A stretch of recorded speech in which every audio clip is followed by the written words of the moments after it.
Hello and welcome to the Modern Romantic Podcast, where we celebrate and inspire romanticism through passionate people doing incredible things. Hi, I desperately want to go frolic through the Scottish Highlands, Trey. And I'm joined by my co-host, who desperately wants to go back to England to just visit every single castle and potentially live in one. Emily. Hi, Good guess. Emily. Hi, good guess. That was. Okay. I also want to go frolic in the Highlands. That sounds awesome. Oh, really? Okay. This is something we've never talked about. I know. Let's just do it. Well, we did talk about seeing Scott Mitchell in Scotland to Yes. go get your, do you know the dinosaur tattoo? Mm-hmm. Or Which wait, is that the right name? Yeah. Anyway, Diego the Diego the dinosaur. That's right. hmm I have not forgotten, and I still follow him on Instagram, and so I Mm-hmm. see lovely things about his tattoo studio. Um, he's such a good guy. Like I gotta say, We'll have to make that trip happen. We need to yes. do like a live stream of you getting a tattoo in Scotland of a dinosaur. What a more appropriate me thing to do than get that. Hi, Mom. I hope you're not watching. Anyway. No. No, don't say that. But I am really excited to talk through like backpacking and all things incredibly fun and the sense of adventure with our guest tonight. So, Emily, Yeah. would you introduce our fantastic guest today? Yes, I would love to. Today we have Candace MacPhie with us. She's the author of hilarious and messy backpacking adventure books set in the 90s, which is right up my alley. And also, I love adventure, so I'm here for all of it. Welcome to the show, Candace. Thank you. I'm glad to be here. You.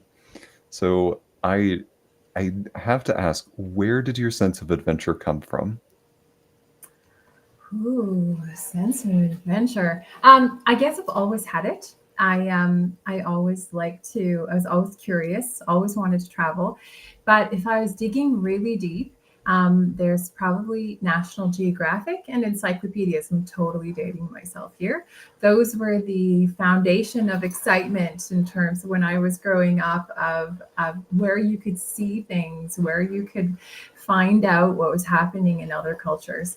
And I used to wait for that National Geographic to show up every month. And I think that's from as I could was looking at the pictures until I could read, and then that would be what would inspire me.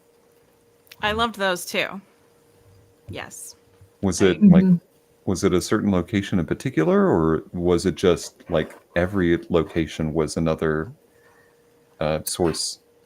Every location was probably another source of desire and adventure. I also had friends, my parents had these friends who lived in South Africa. And to me, that was by far, it was so far, it was just so exotic. And they would travel and send postcards. And when those postcards would show up, I would look at like every detail, the front of the postcard, read every line, go and look it up in the encyclopedia. So really it was just this desire to see stuff and this desire to do that started really young for me. Have you been to some of those places then that you dreamed of then? Yeah, I did. So my story kind of, everyone has their story. Everyone Mhm. has their sort of lineup, if you will, that will get you to the place where you just take that leap. And for me, my mom had cancer. She got sick when I was 14 and died when I was 22. So I kind of got a little bit lost in care and looking after her, and it's a lot of work to look after someone who's essentially palliative care. And after she died, I was really lost, and I'd lost that focus I had when I was younger in terms of desire to travel. And I thought it had passed me by. I thought it was too late. I thought I had missed my chance. So I got a job like everybody does and worked, and I just took a holiday, and I went to Greece because I always wanted to go to Greece. And I met someone on holiday who just said, "Well, why don't you travel? Why don't you do what you want to do?" And I said, "Well, I have a job." And they said, "Yeah." And I said, "I have a car." And they said, "Yeah." And I said, "I have an apartment." And they said, yeah. And I said, oh my God, I can do this. So I just unwound that life and sold everything and just left and went to all those places. Wow. That's the same. That's the same kind of thought I had with some of the folks I knew that hiked the Appalachian Trail. That it was people were taking, they were having to quit their jobs and get rid of stuff and like give up a pet, maybe even like dramatic life changes just to be able to go on these Mm-hmm. hikes and excursions and things like that. And I Mm-hmm. had like and I still do have some kind of respect for the commitment, like if you're going to do it, like, how do I put this? They say like if you might as well do it now because otherwise you might not be able to later. Yeah. And so I've always kind of thought like that's such a great way to look at the opportunity you have now. But also that sounds incredibly difficult. I was scared, and I told everybody, like I even told like the cool guy at the gym, because I thought if I don't tell everybody that I'm doing this, I'm going to chicken out, because I was petrified. And I thought, oh my gosh, what am I doing? I'm giving up a career. I'm giving up the traditional right path, the traditional Mm-hmm. right way of doing life, and just leaving. And I had a certain amount of money, and that's what I had. And I said, well, I'm just gonna see where that gets me, and just go and see where the world takes me. That's Ooh. true adventuring. Yeah, yeah. I'm curious because you said that you felt like you had kind of lost that sense when you were a kid and then you refound it. What was it in that conversation that made you overcome that sense of like, oh no, I can't do that? What was it in that thing that inspired you to go, I can? Well, okay. So first of all, it was a guy, and he was really cute. So I'm just gonna start there.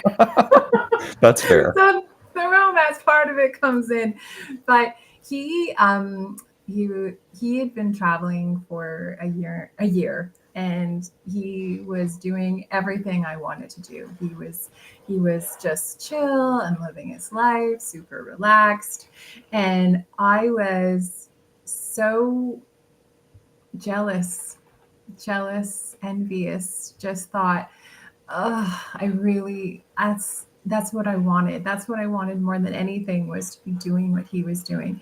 And just those questions that he asked me, and when I thought the things I thought were a big deal, the things I thought that were insurmountable hurdles, he just squashed with like, well, really? That's not really that big of a deal.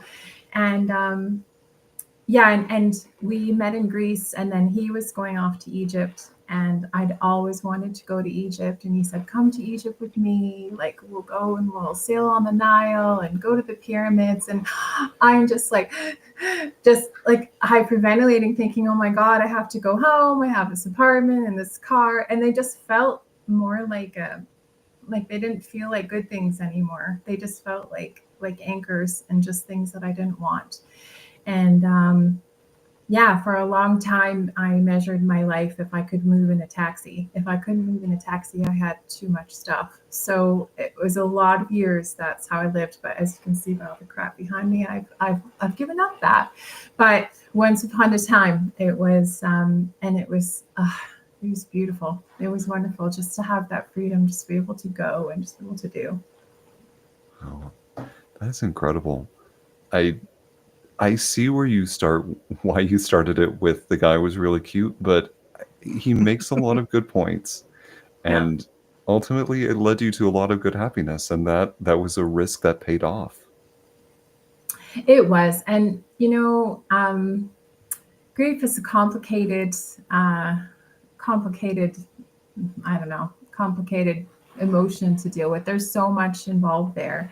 And also, I was very good at hospitals, and I was very good at talking to doctors, but I didn't have very many street smarts. I had this one lane life before I left home. And through the book, you see the world from my very naive lens, and it's just you get dumped in pretty quickly, and you learn quick, right? You learn on the road, and there's lots of situations that happen, and this whole journey is like a one trip around the world, and all of the crazy people that I've met and the crazy things that happened, and that guy's back in it, and he's not, and he is, and he's not, and it's just this wonderful trip that's just from, and my goal was for people just to feel it. Like, I wanted you to feel what it was like to carry the bag, and to not know where you're staying, and not to have your phone, not to have, the internet at your hands, and just, I'm going to stay here, and I'm going to, or like, not to understand the language, not to understand the, having to learn the culture and fumble your way through. So that's what this is. It's funny. I'm like completely honest with all of the silly things I did, and it's all there for you to enjoy and cringe and laugh and cry and all of the good stuff. Really gives you perspective on the things that maybe you really need in your life too. Yeah, I had it all in my backpack, and I would just kind of say, okay, one sweater, a couple t-shirts. You don't need that much. You really don't. And there's times where I felt really kind of, I don't know, kind of not so confident about myself, because maybe my clothes were a little worn out, and my shoes were a little scuffed, but generally it was just fine. Yeah. Wow. Knowing what you know now, would you go back and do that even on like a smaller scale? Or I don't know what I'm trying to ask here, but I'm still curious about if you would go back and you would do the same thing now. Like, if I am sitting here now and you beamed me back and said, okay, like, you could see the future and you knew how it was going to turn out, and all the bad things that were going to happen to you and the good things that were going to happen to you, would I do it again? Is that what you're asking?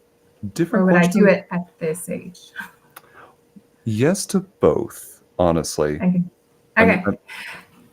So would I go back and do it again? Absolutely, yes. Knowing everything I know, there's not much I would change. And if anything, I don't know, just going through it all made me such a different person. I think when I was growing up, it was all sunshine and roses. I had a nice childhood, and then the hammer came down, and then we got the cloud over our house for a lot of years. My mom was really sick. Like, it was pretty advanced, but she fought like heck, because we were pretty young when she first got sick, and the remission periods were very few and far between. And when she was feeling good, she was out of the house, right? And then so this whole discovery of going through this and just completely changing, I didn't know. There was so much I didn't know. I mean, at that age, I don't know. I think I look at my kids today, and they have access to a lot more information than I did, and some of it's a load of crap. So I don't know if it's real or not. But I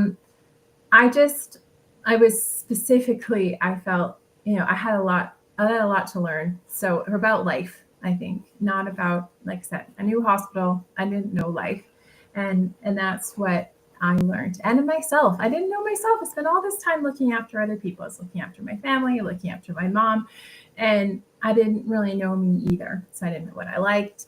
But I don't think that's completely abnormal for any, person in their mid to late 20s. A lot of people are just like, I don't know, do I like this? Do I like that? But I really didn't know. So, and I knew I didn't know. So it was all about trying it out. So would I go back and do it again? Absolutely. Would I change anything? There's a lot of shitty things that happened. Would I change them? If I had to take the whole thing or nothing, I'd take the whole thing all again. Would I go back and travel now? Absolutely. Would I do it with a backpack? No way. I like my rolling suitcase. I like my variety of clothes. I did take my kids, not last summer, the summer before. I went to Australia. We all had one small bag, and we did a lot of crazy stuff. But we all had a rolly bag in and out of the car. And I just told them, this is an adventure, not a holiday. So don't expect to be lounging around till 10. Like, we have a start time, we have an end time, and it's go, go, go. So I enjoy adventure vacations. Although my kids don't call them vacations. I prime them though. I let them know. I'm like, we're in for it. As long as they know they're game. So yeah, I have a whole new crew to travel with now, which is pretty cool. And yeah, I love to see new places still. And you talked about how much you learned and how that changed you, and you got to kind of figure out who you were through this process. At some point, because I've been through this to some degree, we all have to some degree in some place, but I remember the first time I left the country, and it was one of those things where I just was going on the adventure because I wanted to go see it. I didn't expect, you don't know it necessarily, and this is maybe going to formulate my question. At some point, you don't necessarily go in thinking, okay, I want to learn this, this, and this. You might go in wanting to see this, this, and this, but you don't go in necessarily expecting it to change you. And it does. And at some point later, it does dawn on you. When do you think that happened? Like the first time, do you have a point where you went, gosh, I am such a different person now? Yeah, I think it was by the end of the first book, there's definitely a shift. Just the first book, it's all about, okay, taking the leap, going, doing it. And just, I live in England, and I work in London, and I live in this crazy apartment with these like Spanish couple that have sex all the time, and these crazy Australians. And it's just like a whole thing. And even I was getting dressed one morning, and because the Spanish couple had been busy in the bathtub upstairs, they pulled the bath away from the wall, and the water came through the ceiling, and it came through the light switch and was dripping onto my bed. So I couldn't use the light switch in my room. It was the only light I had. So I had the curtains open, and I just gotten out of the shower, and I had forgotten that there's a bus stop outside of our apartment, and we were on the second floor, and it was a double-decker bus. One dude on the top of the double-decker bus, and he like literally outside my window, he looks in, and he looks around, and then he looks in again, and I'm just standing there, and my room was so narrow, it was only as wide as the window. I really had nowhere to go. So I just kind of stood there and like, man, how many people are getting on this bus? And there was just, so it's just crazy stuff like that comes in between realizing how much I had put in the wrong things. And it was just about happiness and about discovering that, it was there. I had lost it. Like I had lost my thoughts around that I could actually travel and do the things I wanted to do. My happiness was washed away as well. And that color in my life was washed away.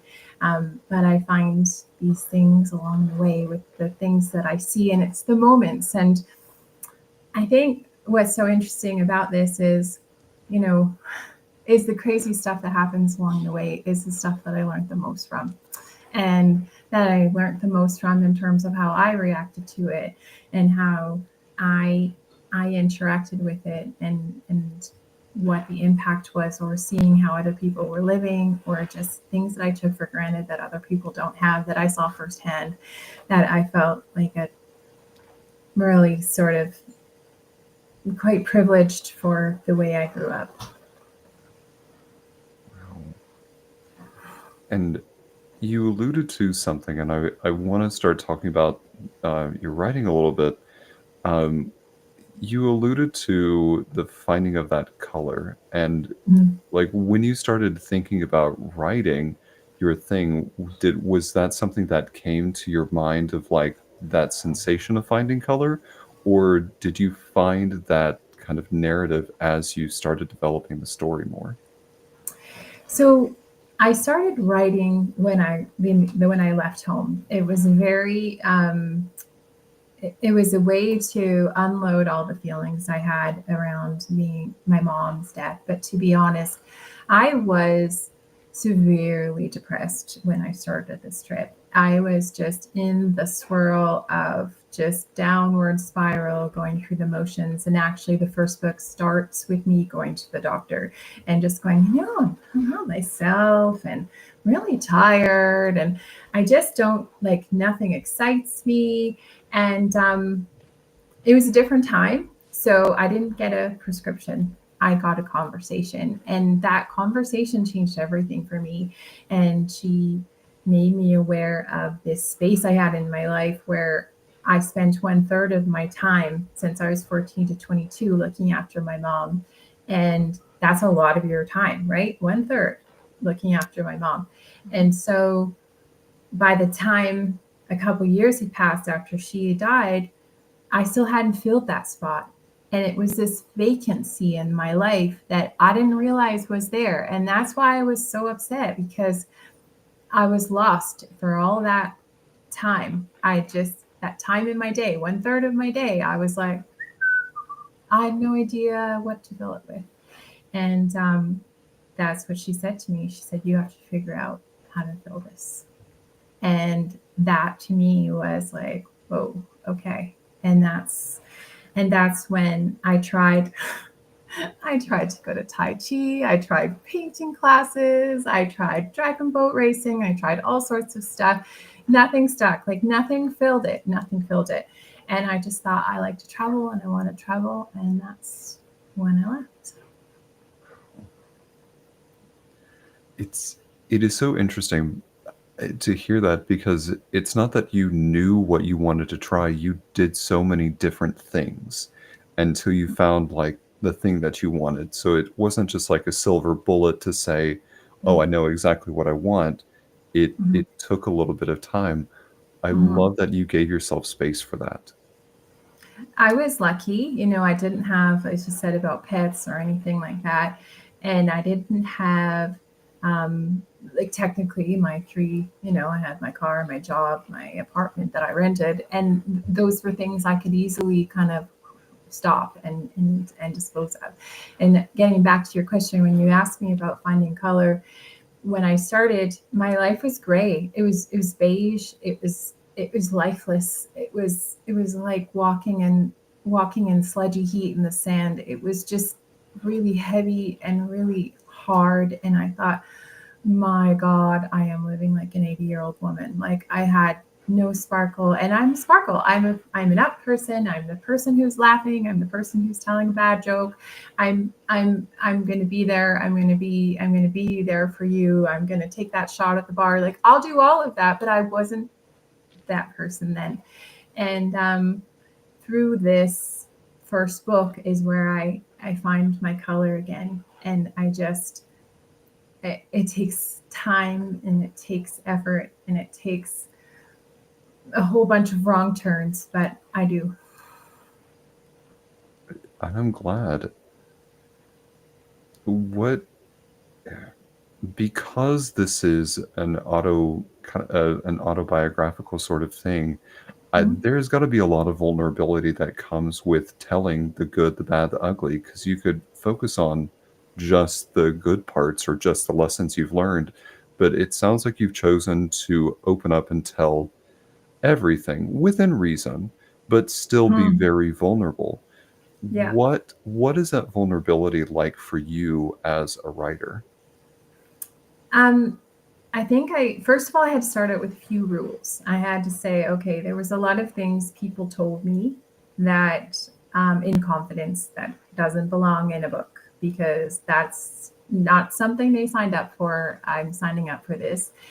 I did put in conversations that I had with people that sparked something in me, whether it was a change or something that happened. So there are conversations, and people have said things to me that that in terms of an interaction, but it wasn't secrets or any kind of personal stuff from them. That's not in this book.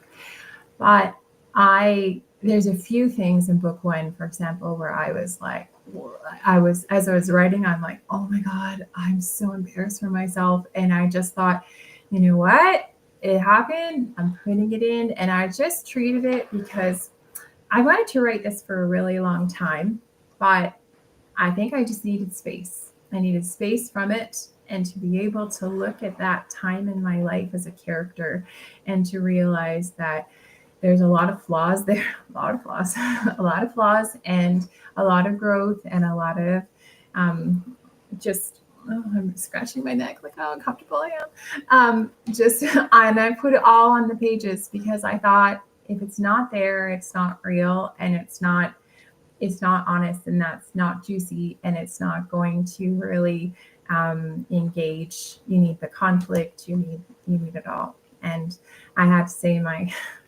dad lives in this apartment building around the corner and he has a lovely lady, in the apartment building when there's one lady who knows everything and knows. Yeah, anyways, she was the one. She saw me coming and she said, I have a bone to pick with you. And I was like, oh dear. And she said, now, what were you thinking? And I just went, yeah, I know. And she just like, let me have it.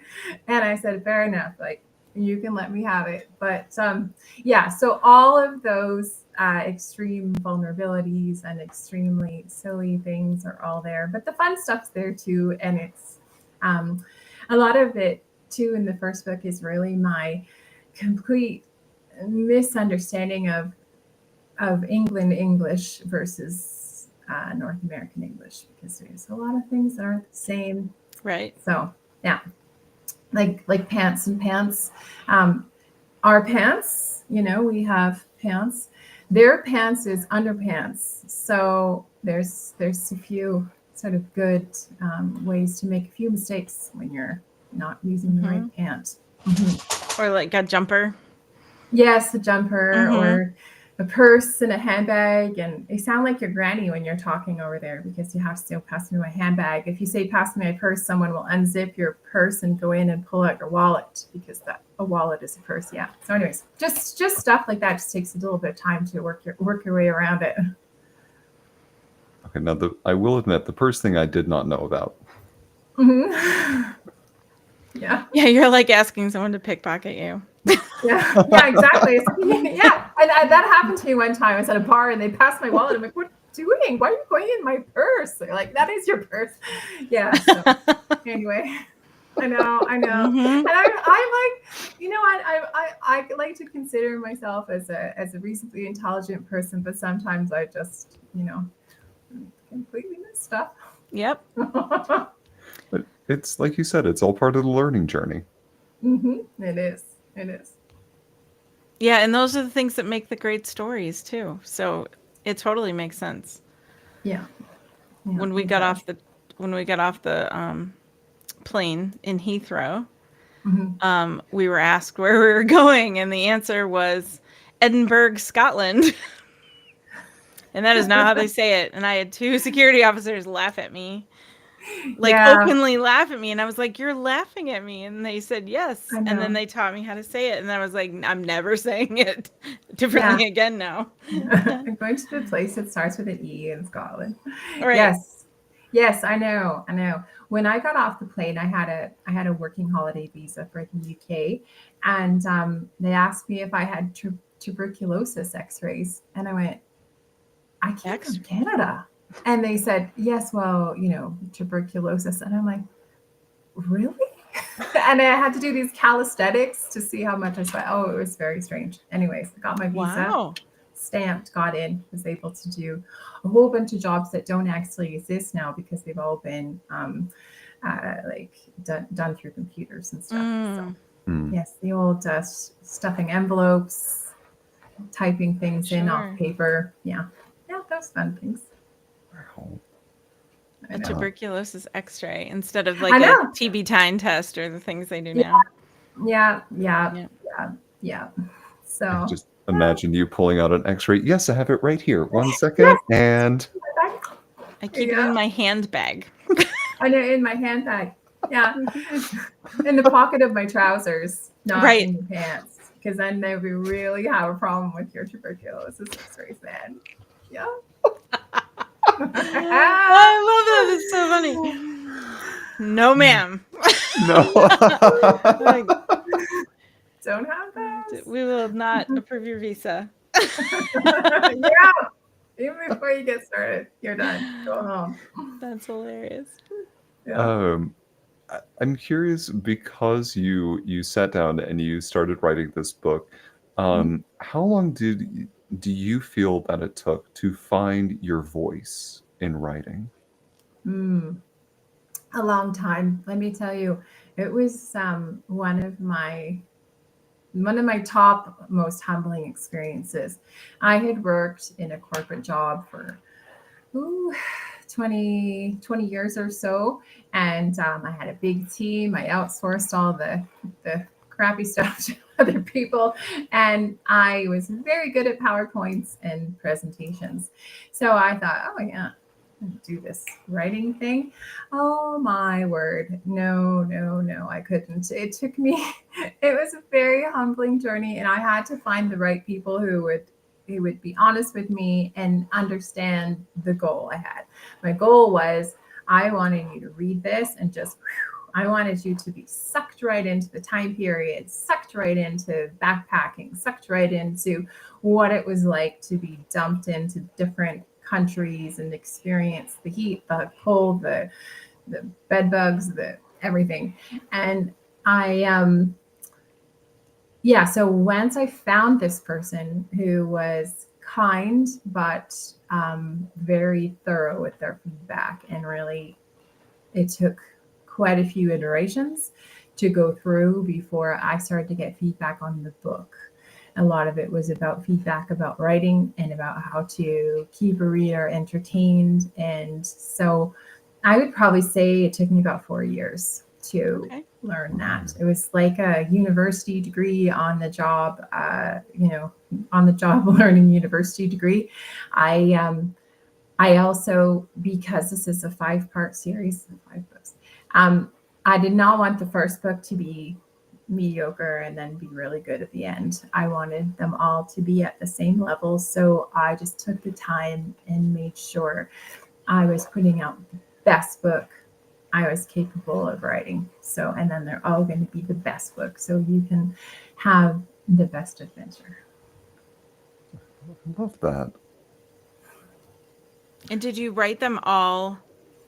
Like, did you write one and then write another one and release? Or did you write them like to get more together? I wrote them all. So basically I started with like kind of transcribing the journals and then just chopping them up mostly by geographic location.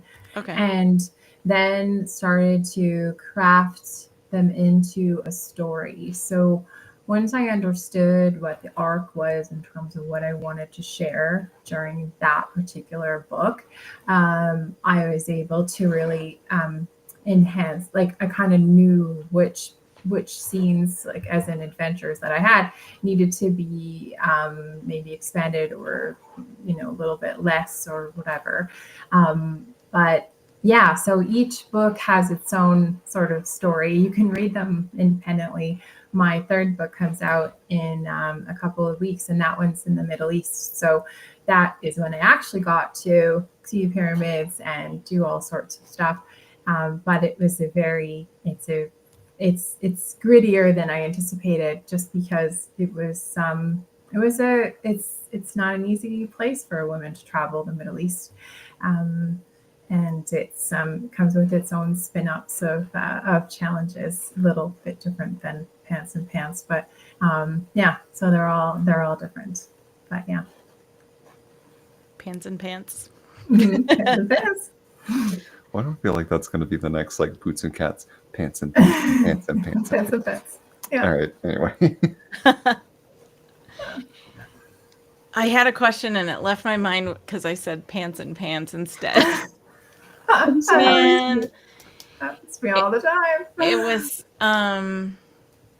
It was about like the romance of some of these places and how, Mhm. like, for instance, here's a for instance. Like Paris is heavily romanticized, heavily, Mhm. between Moulin Rouge and the Eiffel Tower and the Leaning Mhm. Tower. Like there's all these things in Paris that are, Mhm. uh, Mhm. you know, they're bakeries and things like that, and just the language. Oh It's yeah. so romanticized. What is a Yeah. place that you would not expect to? I guess how am I asking this? What's a place that actually deserves, in your mind, the romanticism it gets? Oh, the romanticism it gets. Well, at the time, it didn't have it, but I think it does now. Is Croatia, Oh, and Croatia is. Um, we took a.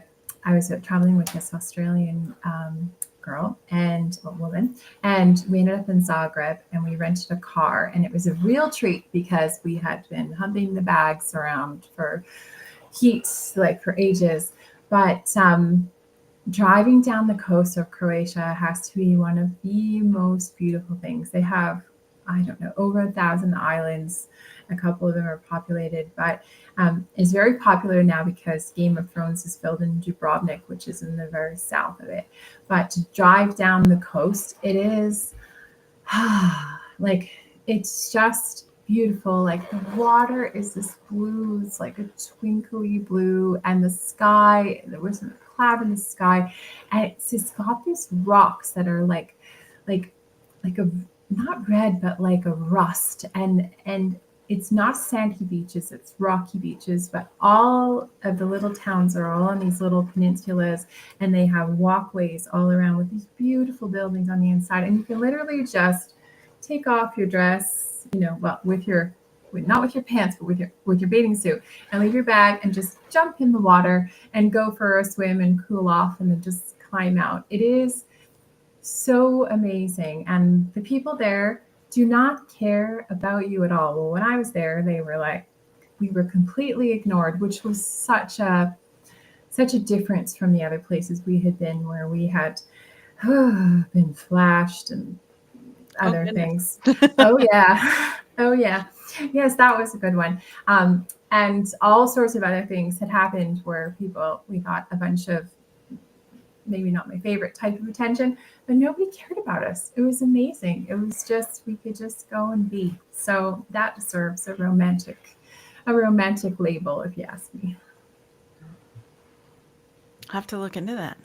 You do, and it is quite popular now because of Game of Thrones. But you can drive from Dubrovnik down to, from Zagreb, which is capital up north, down to Dubrovnik. Doesn't take loads and loads of time, and then you can ferry hop. So we ferry hopped to Korčula and Hvar, and then came back to Split. So there's this neat little loop that you can do, and it's fantastic.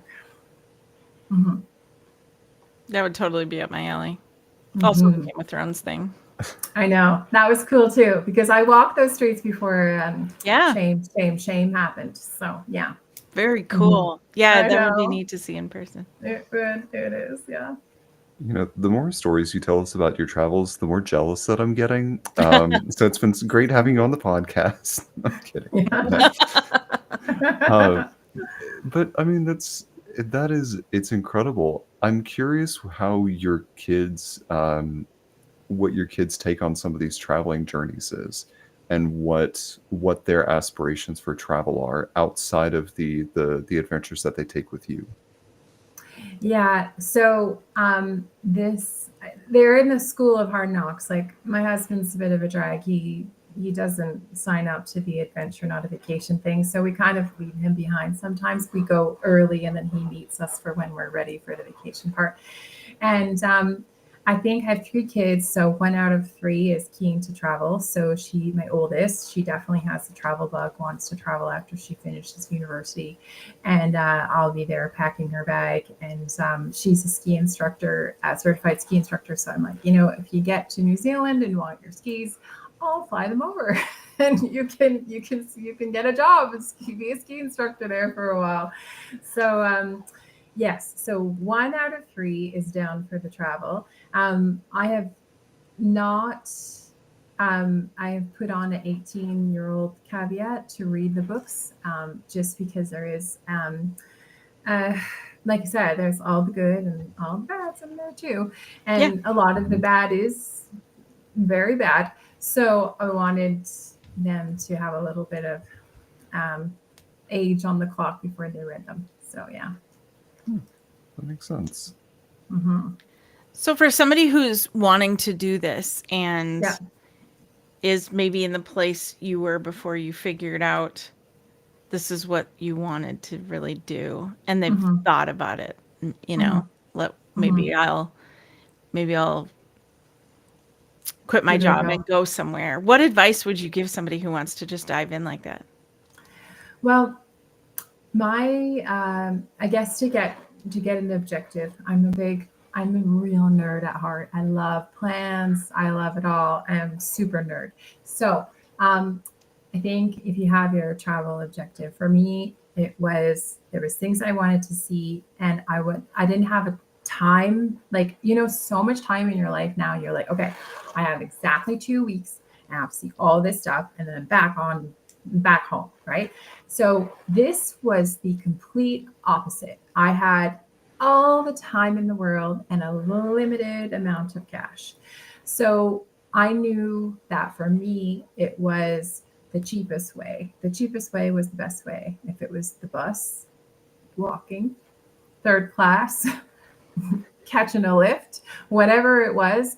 So I had kind of a frame around my trip in terms of what I wanted to do. And I had bought myself an around the world ticket that was actually so much cheaper. I don't know if it still is, just with rough locations with things that I was going to do overland. And then I knew I was going to fly to, you could skip a bunch of stuff and fly.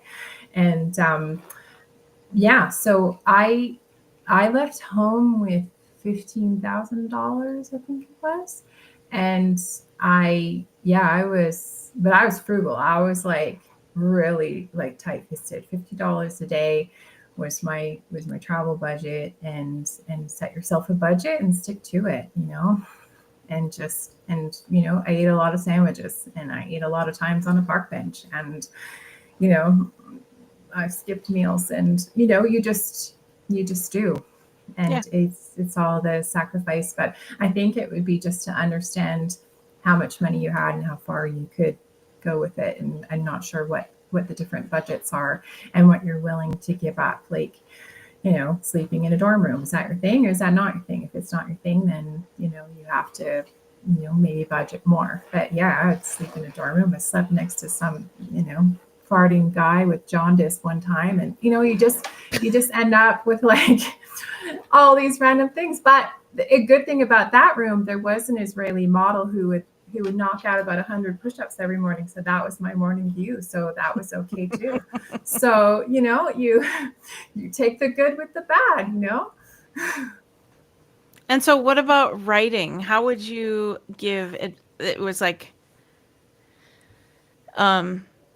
you gave some advice already a little bit, like kind of what it took for you, but what would you tell somebody who wanted to start writing then, based Well, on I your would own? tell someone who this is what happened to me in book one. Someone said to me, if you have a book inside you, then it's your duty to write it down. And I thought, oh, okay, I'll take that. And I think anybody can write. I wanted to write a good book. I wanted to write the best book I was capable of writing. And that took a lot more work than just the first pass writing it down. I edit within an inch of the life. I go over it, I listen to it, I go over it again, I review, I do a word search. I even assign words to certain characters. Like, certain characters get these words and I only use them a couple times. I do not use them anywhere else. Like, I am so specific about it. And yeah, I'm probably nerd alerts going off just now, but I just I think it was just me. I wanted to do it, but I think one of the things is that it's a very solitary journey. My husband it took me so long in the beginning. My husband would kind of like creep into my office and he'd peer over my shoulder. I'm like, get lost. He's like, oh, you're missing a comma. I'm like, get lost. And I would just get so angry. And I'm like, you're not helping me just now. And I was a bit like Jack from The Shining because I would just sit and rewrite and rewrite. And then once I put out the first book, then he goes, oh, okay, I understand. So I think the other thing is don't compromise. If someone's trying to get you to go faster or get you to chop up your book in a different way than you want, just have, like, again, like if you're going to take the trip or do the writing, have a vision, have a structure, have an understanding, and then eat your humble pie and understand when you need your help. Because you have to like open your chest up and get all that feedback, and it's so personal, but it's all there to help you, right? But you have to get that partner that you trust and understand who they are and understand how they can help you. So that's I looked hard. I leveraged my corporate experience of hiring people, and I treated the exact same way. And I hired people based on who were going to help me, based on, I interviewed them, and I didn't, I wasn't going to let them bully me around. And I'm like, I'm going to get the help, the exact help I need from the type of person that I need. Very well said. Yeah. Wow. Mhm. I love that you also call out maintaining your artistic integrity, and that you don't let your vision for something be changed by the influence of somebody else, and you're staying Yeah. true to yourself and true to the artistic vision. Mhm. Mhm. Yeah. Yeah. Yeah, I would have been really disappointed if I had taken the first person who I came across and said, "Oh, well, you know what you should do," and I'm like, "Oh my God!" As soon as someone says, "You know what you should do," I'm like, "I know what I should do. This is my story. I know what I want the story to be. I might not have written it as good as it could be written, but I know the structure, and I know that I understand. Do I understand the art of how to make it the most compelling story? Not yet, and that's what I needed to learn. And I understood where my gap in my personal competencies were around writing that I needed to develop and hone, and to be able to put the story together so that it's not an itinerary or not a travel guide or not, just a highlight reel. It's a story that will immerse you and will suck you in. I honestly, I cannot wait. I was reading through a piece of the Finding Colors, and I am very excited to dive in. So Good. I very much look forward to it. Yeah. Well, Candace, my last couple questions for you. First and foremost, love to ask this question of all of our guests. Has Okay. nothing to do with anything we've talked about so far. Good. Hit me. Okay. I I feel just like hit this my is desk. I made like a go brr. it's okay. Um, so you are sitting down to lunch, Yeah. and you can have lunch with anybody in the world, alive or dead. Who Mhm. is sitting on the other side of that table from you? No, it's 100% my mom. That's Oh, easy. Every day, any day, any day, every day. Yeah. oh, yes. My other question is, we want to make sure that our listening audience can stay in touch with you, find about your Yeah. book releases, etc. Mhm. Where are some places that our listening audience can stay in touch with you? The My website, it's CandaceMcPhee.com. I'm also the name that you could spell a million different ways is so unique that I got the same handle on Instagram, TikTok, and Facebook. So Candace MacPhie at Candace MacPhie on all the places: TikTok, Instagram, and Facebook. Mhm. And MacPhie is spelled MacPhie Yes, thank for you. anybody looking it up. Mm-hmm. Yeah, yeah. Um, oh, goodness. And just for our listening audience right now, your third book comes out, I believe I had it as May 18th of this month, of next month. May 21st. I Yes. am so sorry, May 21st. No, it's fine. Actually, it's very odd. I've done a real splitsies with this one. I'm on Kindle Unlimited. So that Kindle book comes out in 2 days, so that's ready to roll. And the print copy is just going to be a couple of weeks later, so that comes on the 21st. But if you're keen on Kindle Unlimited, I just wanted people to read it, so all of the books are always going to be on Kindle Unlimited. So for those avid readers, you can just you can get right in there. And what is your next adventure? My next adventure, personally, where am I going? If you're willing to share it. Oh, absolutely. This summer we are headed to Europe, actually, and we're doing London and Paris and the south of France, and then we're going to dance in the Highlands, and I will be thinking of you when we're there. I know, my husband's from Glasgow, so we're going to visit. Yes, we're going to visit his family. And I'm not very popular because I took number one son out of the country and brought him to a different country. So we do have to make the pilgrimage back to Scotland a lot. And we are going to Glasgow and then going to the Highlands. So it'll be good. Excellent. Mm-hmm. I'm thrilled for you for that. It's so good. We go to Dornoch, and it's got an amazing church where Madonna married Guy Ritchie, in case you're wondering if there's anything. And it has very excellent golf courses there, but I know these facts because my husband tells me all this stuff. There's no majors there because they don't have a lot of infrastructure, but the golf course is very good. They usually do the golf in other parts of Scotland. Mm-hmm. But and the beaches are like these white, soft sand that just kind of fall, like trail through your fingers, and the water's so blue, but it's absolutely freezing. So it doesn't get too warm. It's like Shetland. Have you ever watched the show Shetland? Mm-mm. No. Okay, it's quite a good one. It's on again, British husband, right? So it's on BritBox, but there's Shetland, and it's got all of these beautiful just these beaches that just go on and on, pristine beaches that you would think wow, but the water's freezing. So that's why there's loads of folks there. Have to check that one out too. Mm-hmm. Mm-hmm. Yeah, it's a good one. Candace, I have to say, the way that you talk about adventuring and the way that you talk about your writing, I'm really excited for our listening audience and for myself to be able to get to experience this. So truthfully, I really look forward to continuing this journey with you, though I will admit I'm not going to be the woman from your dad's apartment building. I will not come back to you and go, "What were you thinking? What were you doing?" I promise I won't do that. Well, you might when you anyway. I'll just leave it there. Totally fine. But sincerely, thank you so much for being on the podcast with us today.